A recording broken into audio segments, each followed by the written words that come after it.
आप देख रहे हैं शार्प मीडिया न्यूज, सबसे तेज सटीक खबर। बताइए, जो ये प्रेस वार्ता आपने रखी है आज, ये इसका मुख्य उद्देश्य क्या है? मुख्य उद्देश्य ये है कि हमारा जितनी जातियां हैं जो 1961 के सेंसस रिपोर्ट में जी जी जी एससी में थी, वो 77 में ओबीसी की कुछ सभी आ गई लिस्ट में।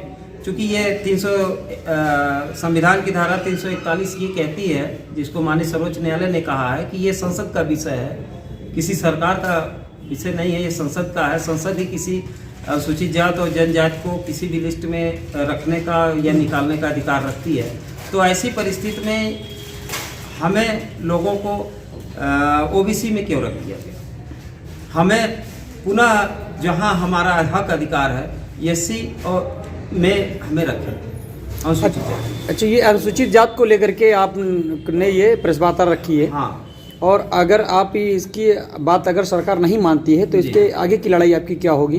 जी, हम सत्र चल रहा है, ऐसी स्थिति में सरकार इसकी बिल ले आए और इन जातियों को संसद में रख करके दोनों सदनों से पास करके महामहिम से साइन से संस्तुति से इसकी कानून बना दे। और अगर ऐसा नहीं होता है तो जैसा कि सभी गवर्नमेंट करती हैं, सबका सरकार बनती है लेकिन कोई नहीं देता। इसमें भाजपा की सरकार है। भाजपा के जिस समय हमारे माननीय यशस्वी मुख्यमंत्री जी हैं, उन्होंने भी जब संसद थे तो उन्होंने कहा था कि इन जातियों को ये अधिकार होना चाहिए और ये मिलना चाहिए। और हम थे ही 1961 में ही इस समाज में थे। और भी जातियाँ हैं तमाम, उनकी जितनी भी पर्यायवाची, समनामी और उपजातियां हैं, सबको मिलता है, सिर्फ हमारी जातियों को नहीं मिलता। मझवार ये कितनी जातियों की लड़ाई है जो ओबीसी में कर दिए गए हैं एससी से हटा के? ये जातियां हैं और जातियों के तमाम पर्यायवाची जातियां, जैसे जाति तो एक ही होती है, उसकी पर्यायवाची तमाम जातियां होती हैं, कहीं उपनामों से कहीं कहीं जानी जाती है। तो सबकी है, न कि किसी विशेष दो चार की है।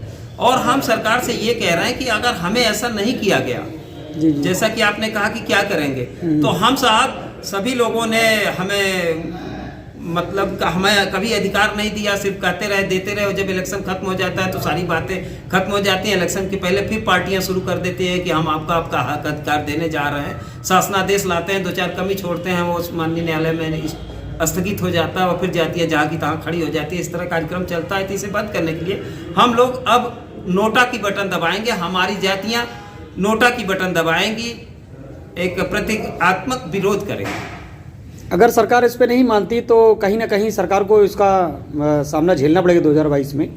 तो इस पे आप लोगों का, आपकी जातियाँ क्या इरादा बनाई कि सपोर्ट करेंगी इनको कि नहीं करेंगी? नहीं, हमारी जातियाँ किसी भी पार्टी को समर्थन नहीं करेंगी। हमारी जातियाँ सबको कर ली हैं, किसी न किसी रूप में सभी केंद्र सरकार के सहयोगी रहे या सरकार में शामिल रहे। जितनी भी जातियाँ हैं इस समय जो मान्यता प्राप्त दल हैं और उनकी प्रदेश में और केंद्र में सरकारें रहीं या उनके अंग रहे, तो जब उनके अंग रह करके उन्होंने नहीं किया, तो आज की जो सरकार है उससे हमारी मांग है, प्रदेश और केंद्र दोनों में है। इन्होंने प्रदेश के चुनाव, उत्तर प्रदेश के चुनाव 2012 में कहा भी था,